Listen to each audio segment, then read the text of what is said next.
Michael Pachter, what a fool, right? This guy, I don't know, he just doesn't get it. Sometimes he says something that's quite interesting and could possibly be real, and sometimes he just comes out of left field and says something that makes him look like a complete moron.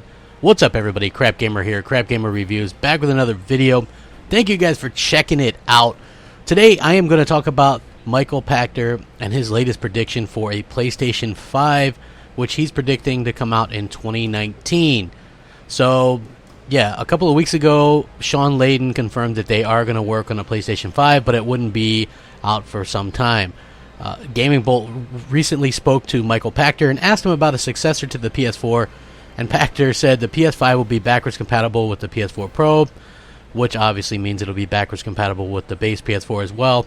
And this is what he had to say. He said, "I really like Sean, and I don't think he is attempting to mislead anybody. The PlayStation 4 Pro is better from a technical perspective than the PS4, so I think that's a half step. The PlayStation 5, I think the PS5 will be another half step."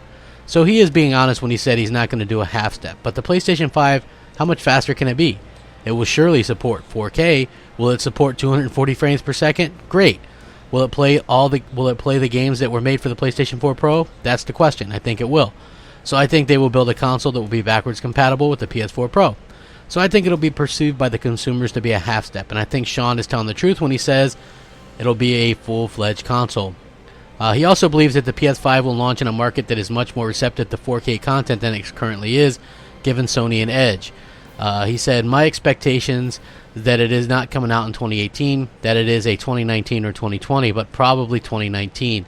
Sony is probably timing it better because they are going to be bringing out a 4K capable device when the 4K TV market reaches 50% in the US and 35% in the rest of the world. I think Sony has probably got the next console cycle nailed down already. I think they already know what they got to do," which is what he said. So he's basically predicting Sony as winners of next generation, as far as I can tell from reading this. And I'll go ahead and link this so you guys can check it out as well.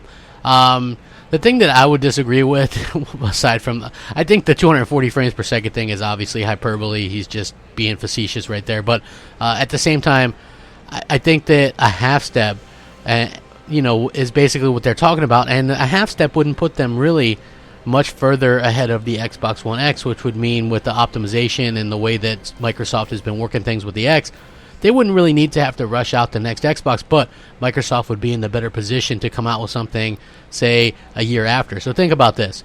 Let's say the PlayStation 5 comes out in 2020, right? That would be 3 years from now. And then in 2021, the Xbox X2 comes out. Right? So you would get a good 4 years with the One X playing your games 4K, and that's a really fantastic system. And then their system would come out and totally destroy the PS5, like day one. So I think Microsoft is in a much better position right now than they were at the beginning of this generation. And the fact that this guy is thinking that Sony already has it locked down, he really damage controls this whole 4K thing.